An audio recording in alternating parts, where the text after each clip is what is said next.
Next topic in the leadership chapter के अंदर है लीडरशिप स्टाइल्स का, कि लीडरशिप के कितने स्टाइल्स होते हैं। क्योंकि देखो ऐसा कहा जाता है कि जो लीडर्स होते हैं वो क्या होते हैं, कई बार उसमें बोलते हैं कि लीडर्स क्या होते हैं, बॉर्न होते हैं, लीडर्स जन्म से ही होते हैं। और कई बार ये कहा जाता है कि लीडर्स बॉर्न नहीं होते हैं, लीडर्स को बाय एजुकेशन करके या फिर उन्हें सिखाकर क्या किया जाता है, ऐसा बनाया जाता है। इस तरह की क्या है, उन लोगों की फॉर्मेशंस की जाती हैं। तो ये अलग अलग प्रकार की क्या है, इनके ऊपर धारणाएं हैं, अवधारणाएं हैं, जो मान्यताएं हैं। लेकिन बेसिकली हम क्या कहते हैं कि जो लीडरशिप है वो 3 स्टाइल्स हैं, उसको 3 टाइप्स में क्या किया गया है, डिवाइड किया गया है। First of all it is the autocratic leadership style, second is the democratic leadership style and the third one is legendary leadership style. तो देखिए, सबसे पहले जो ऑटोक्रेटिक है उसे हम हिंदी में क्या कहते हैं, निरंकुश नेतृत्व शैली है। डेमोक्रेटिक जनतंत्रीय नेतृत्व शैली है और स्वतंत्र नेतृत्व शैली है। तो ये 3 प्रकार की शैलियां इसके अंदर क्या है, पाई जाती हैं। बेटा जो फर्स्ट ऑफ ऑल जो सबसे पहले आप लोगों के पास जो आपका आ जाता है ऑटोक्रेटिक लीडरशिप स्टाइल।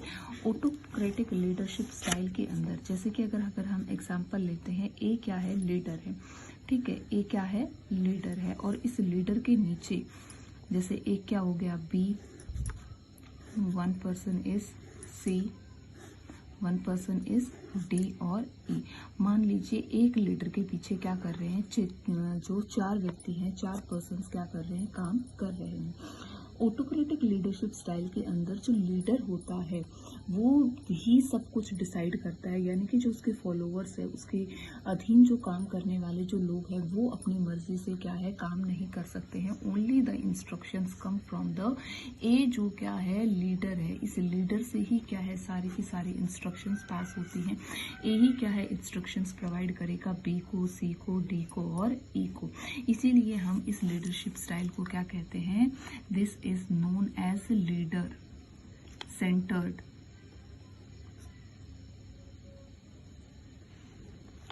इसे हम लीडर सेंटर्ड स्टाइल भी कहते हैं। यानी कि जो क्या है, निरंकुश लीडर जो है, जो नेतृत्व है, उसी का ही इसके ऊपर सेंट्रली क्या होता है, अधिकार होता है इस स्टाइल के ऊपर, कि वही क्या करता है, सारी चीज़ों को डिसाइड करता है कि कैसे काम करना है, क्या इंस्ट्रक्शंस प्रोवाइड करनी है। सारी की सारी अथॉरिटी, जो पावर होती है, यानी कि पूरी की पूरी जो पावर होती है, फैसले लेने के जो अधिकार, जो शक्ति होती है, वो सारी किसके पास ही होती है, लीडर के पास ही होती है। और जो एम्प्लॉयज होते हैं वो जैसे ऑर्डर्स प्रोवाइड करेगा, जिस प्रकार के उसके द्वारा क्या है, निर्देश दिए जाएंगे, उसके फॉलोअर्स उन्हीं निर्देशों का क्या करते हैं, फॉलो करते हैं, उसके अकॉर्डिंग ही काम करते हैं।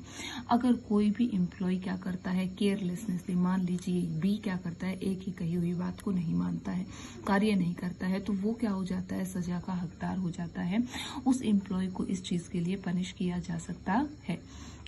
लीडर जो होते हैं वो डिसेंट्रलाइज्ड नहीं करते हैं अपनी अथॉरिटी, यानी कि जो इसके पास पावर है, ये उस पावर को कार्य के हिसाब से बाकी जो इसके जो ये फॉलोअर्स हैं इनके अंदर उसे बांटता नहीं है। सारी की सारी पावर जो लीडर है वो अपने ही अधिकार क्षेत्र के अंदर रखता है, अपने पास ही क्या है, वो रखता है।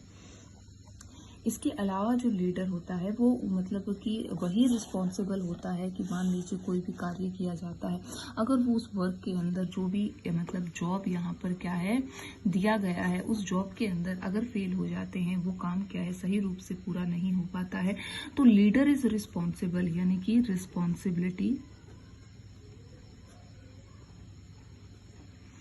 रिस्पॉन्सिबिलिटी ऑफ फेलियर,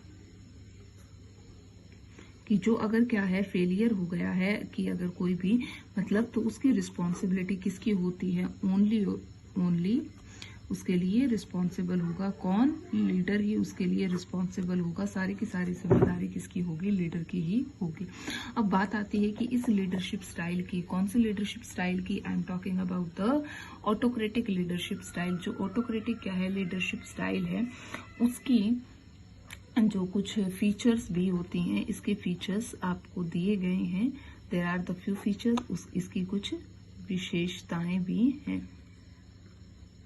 क्या विशेषताएं हैं वो, तो इस विशेषताओं के अंदर सबसे पहला आता है इसके अंदर सेंट्रलाइज्ड अथॉरिटी, कि जो अथॉरिटी है, अथॉरिटी क्या होती है, पावर होती है, यानी कि फैसले लेने का अधिकार, पावर टू टेक डिसीजंस। जो फैसले लेने का अधिकार है वो सारा सेंट्रलाइज्ड रहता है, यानी कि जो लीडर है, लीडर के हाथ में ही रहता है। लीडर किसी को भी फैसले लेने के अधिकार अन्य व्यक्तियों को, यानी कि और जो उसके अंदर मेंबर्स है उन्हें उनका मतलब कि नहीं देता है। सारे के सारे फैसले उसके द्वारा ही लिए जाते हैं। Second feature is single man decisions. अकेला ही क्या करता है, वही सारे के सारे डिसीजन लेता है, सारे फैसले लेता है। अन्य किसी व्यक्ति को अधिकार नहीं है फैसले लेने का। और जब वो अकेला ही डिसीजंस ले रहा है तो he is only the responsible. Third जो पॉइंट है वो सबसे इंपॉर्टेंट इसके अंदर उसका फीचर आता है, that is the wrong believe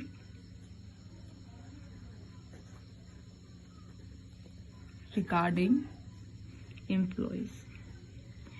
कि जो एम्प्लॉयज हैं, जो उसके नीचे कार्य करने वाले लोग हैं, उनके बारे में उसकी जो थॉट होती है, उसका जो बिलीफ होता है, ऑलवेज वो क्या होता है, रॉन्ग होता है। वो मतलब तो इसके अंदर ये सोचता है कि जो उसके फॉलोअर्स हैं वो सही तरीके से काम नहीं कर सकते या उन्हें आता नहीं है काम करने का, ठीक है। तो वो हमेशा क्या करता है, उन सभी लोगों को अपने हाथों के अंदर क्या करता है, ऑलवेज कंट्रोल करने की कोशिश करता है। और उसकी यही सोच क्या करती है, उसको इस तरह का बनाती है कि उन्हें नहीं पता है सारे पावर्स क्या है वही लेगा। अगर हमसे पूछा जाता है कि इसकी पिक्चर कैसे बनेगी, आप इसको डिनोट कैसे करोगे, अगर आपको एक सिंबलाइज करके बताना है कि ऑटोक्रेटिक लीडरशिप स्टाइल, जैसे ऑटोक्रेटिक के अंदर ए को हमने क्या बना दिया, लीडर बना दिया। ए इज अ लीडर हो गए। और इस लीडर के नीचे आप जितने चाहें क्या है, फॉलोअर्स को यहाँ पर बी सी डी इसके अंदर क्या कर सकते हो, डिनोट कर सकते हो। This is the visualisation. जो एक पिक्चर होता है वो हम क्या कर सकते हैं, यहाँ पर शो ऑफ कर सकते हैं। इसके बाद में आता है इसके अंदर इसका जो फोर्थ फीचर है, इसका जो फोर्थ फीचर है दैट इज ओनली डाउनवर्ड। इसके अंदर क्या है, ओनली डाउनवर्ड क्या होता है, कम्युनिकेशंस होता है। कि इसके अंदर जो कम्युनिकेशन होगा, जो भी इंफॉर्मेशंस क्या है पास की जाएंगी, यानी कि लीडर क्या करता है, इंफॉर्मेशंस को कम्युनिकेशन करते वक्त सारी इंफॉर्मेशन लीडर के द्वारा क्या की जाती है, ऊपर से नीचे की तरफ आती है। यानी कि लीडर ही क्या करता है, जो भी इंफॉर्मेशंस हैं या फिर जो भी मैसेजेस हैं, लीडर उनको नीचे कन्वे करता है। यानी कि जो उसके फॉलोवर्स होते हैं उनकी वो कोई भी बातें क्या है कभी भी नहीं सुनता है, वो सिर्फ अपना ही अकॉर्डिंग ही काम को करता है। अब इसके बाद में आ जाती हैं इसकी एडवांटेजेस, कि इसके फायदे क्या हैं या फिर ये कौन सी जगह के ऊपर क्या है ये सूटेबल होती है। एडवांटेजेस काफ़ी अच्छे हैं कि इसके अंदर सबसे पहले क्या किया जाता है, मतलब बेस्ट होता है, क्विक डिसीजंस क्या हैं लिए जा सकते हैं। कि जो लीडर है उसे किसी के अन्य व्यक्ति के साथ क्या है सलाह मशवरा करने की कोई भी आवश्यकता नहीं होती है। वो अकेला ही क्या कर सकता है, उन डिसीजंस को ले सकता है। तो जब अकेले उसको सिंगल हैंड डिसीजंस लेने हैं तो डिसीजन लेने के अंदर कोई भी डिले नहीं होती है। As per the requirement as early as possible वो क्या कर सकता है, डिसीजंस ले सकता है। And the next is satisfactory work. Second aspect क्या आ जाएगा इसके अंदर, सेटिस्फैक्ट्री वर्क। कि जो भी काम वो करेगा वो सेटिस्फैक्ट्री वर्क होगा, यानी कि बिल्कुल करेक्ट होगा। कि जो भी उसने काम किया है वो मतलब करवाया है तो निर्देश तो उसने खुद दिए हैं, अन्य व्यक्ति तो अपनी जो सोच है वो भी नहीं लगा सकते हैं। जो उसके थॉट हैं, जो वो इंस्ट्रक्शंस प्रोवाइड कर रहा है उसके अकॉर्डिंग काम हो रहा है तो उसमें तो वो सेटिस्फाई रहेगा। क्योंकि प्रॉब्लम तो वहां पर होती है ना जहां पर दूसरे व्यक्ति क्या करते हैं, अपनी चलाकर वहां पर वो काम करते हैं। ये जो लीडरशिप स्टाइल है आपकी, जो निरंकुश है या फिर जिसे हम क्या कहते हैं ऑटोक्रेटिक लीडरशिप स्टाइल है, ये वहीं पर ही क्या है ज्यादा कामयाब होती है या फिर जिसकी आवश्यकता होती है जहां पर क्या होते हैं लेस एजुकेटेड क्या होते हैं पर्सन्स अवेलेबल होते हैं। यानी कि जब हम क्या करते हैं कम शिक्षित लोगों से काम करवाते हैं तो वहां पर ये नेसेसरी होती है। Now the disadvantages. डिसएडवांटेजेस इसके अंदर कुछ खामियां भी पाई जाती हैं। खामियों के अंदर सबसे पहला इसके अंदर पॉइंट आ जाता है लैक ऑफ मोटिवेशन। कि इसके अंदर अभिप्रेरणा की कमी पाई जाती है, यानी कि दूसरों को बोलने का मौका ही नहीं दिया जाता, उन्हें अप्रिशिएट ही नहीं किया जाता है। क्यों? क्योंकि जो लीडर है उसको तो रॉन्ग बिलीफ है, उसको तो लगता है कि ये काम सही तरीके से कर ही नहीं सकते हैं। तो ऑलवेज उसी की वजह से क्या है, एम्प्लॉयज के अंदर मोटिवेशंस की कमी पाई जाती है। Next is litigations of employees. जो एम्प्लॉयज होते हैं उन्हें कभी भी क्या है, डिसीजंस लेने के अधिकार नहीं दिए जाते हैं। उन्हें क्या समझा जाता है, इनकैपेबल उन्हें समझा जाता है।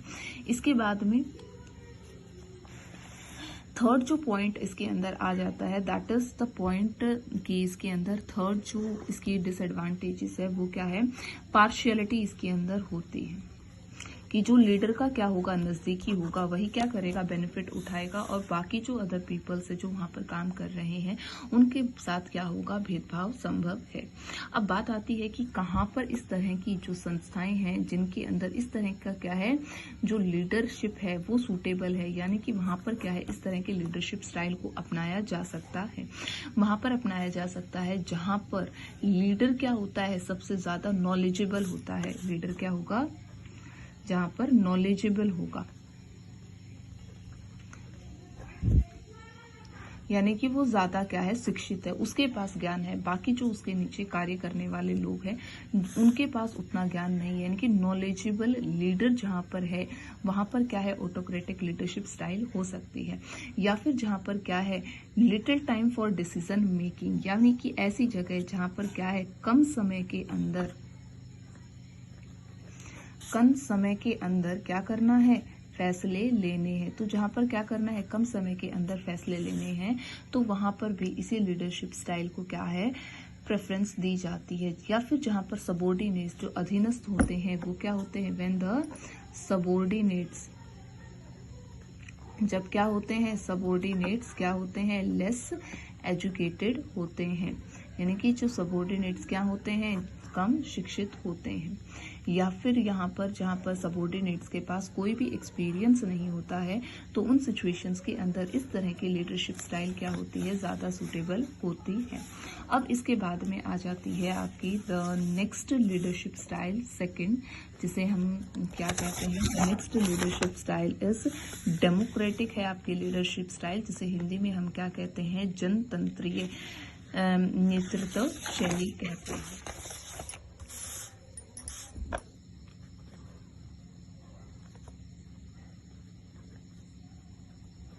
Democratic leadership style.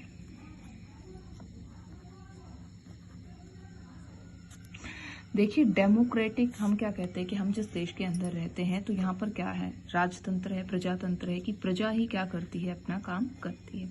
लेकिन यहाँ पर ये डेमोक्रेटिक थोड़ा सा अलग है।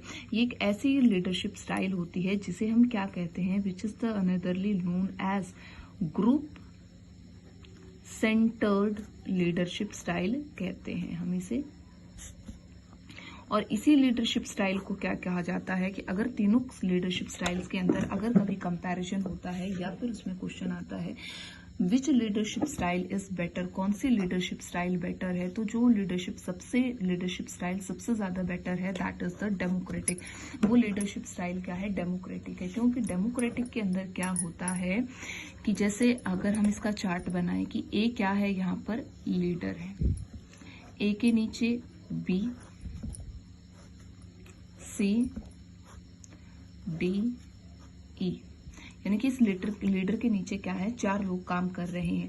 तो एक इस तरह का लीडर होता है जो कोई भी डिसीजन लेता है या कोई भी काम अगर अपने वो एम्प्लॉयज को दे रहा है, सबॉर्डिनेट्स को दे रहा है, तो ये इनसे क्या कर रहा है, मतलब बात करता है, उनकी कंसेंट लेता है, उनको इम्पोर्टेंस क्या है प्रोवाइड करता है, उनसे कंसल्ट करके क्या करता है, डिसाइड करता है। और इसीलिए ये जो लीडरशिप स्टाइल है ये क्या है, सेंट्रलाइज्ड ना होकर इसके अंदर क्या है, डिसेंट्रलाइजेशन मिलती है।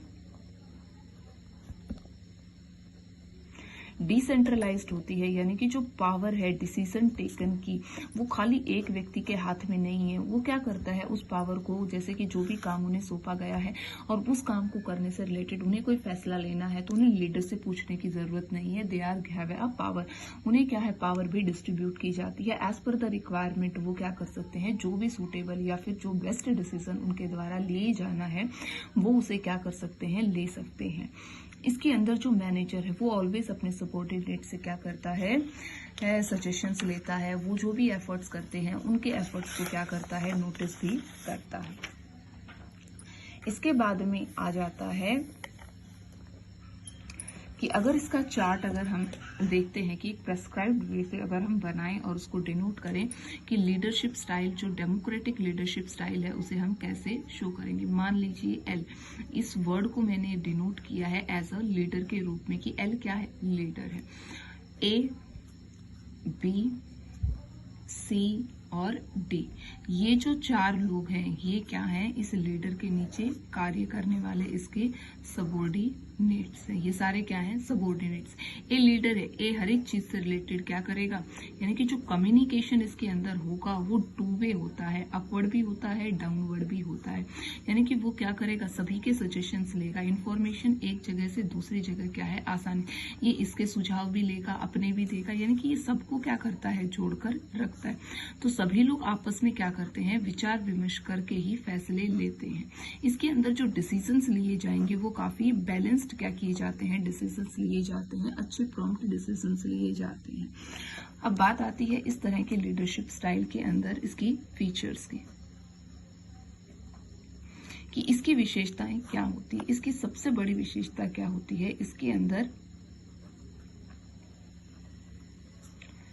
कोऑपरेटिव रिलेशंस होते हैं। ठीक है, कि इस लीडरशिप स्टाइल के अंदर जो चीफ कैरेक्टरिस्टिक है वो यही है कि इन सबके बीच में एक अच्छा खासा कोऑर्डिनेशन होता है और इस कोऑर्डिनेशन को बनाने में लीडर का ही क्या होता है, सबसे ज्यादा हाथ होता है। क्यों, क्योंकि जब वो कम्युनिकेट कर रहा है सभी इंफॉर्मेशन से, सबको साथ लेके चल रहा है, सबके साथ डिस्कशन कर रहा है, तो कॉपरेशन तो अपने आप ही होगी। एम्प्लॉयज भी क्या होते हैं, मोटिवेट होते हैं, बेटर वर्क परफॉर्मेंसेस क्या करते हैं, अपनी वो प्रोवाइड करते हैं। अब सेकंड जो इसकी फीचर है that is the belief of employees. Employees को अपने लीडर के ऊपर क्या होता है, काफी ज्यादा विश्वास होता है, या फिर हम ये कह सकते हैं कि लीडर को इस तरह के लीडरशिप स्टाइल के अंदर अपने जो उसके क्या होते हैं, फॉलोअर्स होते हैं, उनके ऊपर क्या होता है, कंप्लीट उसे फेथ होता है, उसकी कैपेबिलिटीज को वो जानता है और उसके जो एम्प्लॉयज हैं वो भी फेथ करते हैं कि जो उन्होंने कहा है कि अगर कोई प्रॉब्लम है वो उनको समझेगा और उस वर्क को क्या है वो इजीली कॉप अप करके उसको फिनिश कर देंगे। Communication, yes I have already tell you that जो इसके अंदर क्या होगा, कम्युनिकेशन होगा, वो क्या होगा, ओपन कम्युनिकेशन इसके अंदर पाया जाएगा। कम्युनिकेशन क्या होगा, इसके अंदर ओपन होगा कि कोई भी इंफॉर्मेशन ये एक दूसरे के साथ क्या करेंगे तो बिना किसी रुकावट के एक दूसरे के साथ क्या कर सकते हैं, इंफॉर्मेशंस को ये शेयर कर सकते हैं या इंफॉर्मेशंस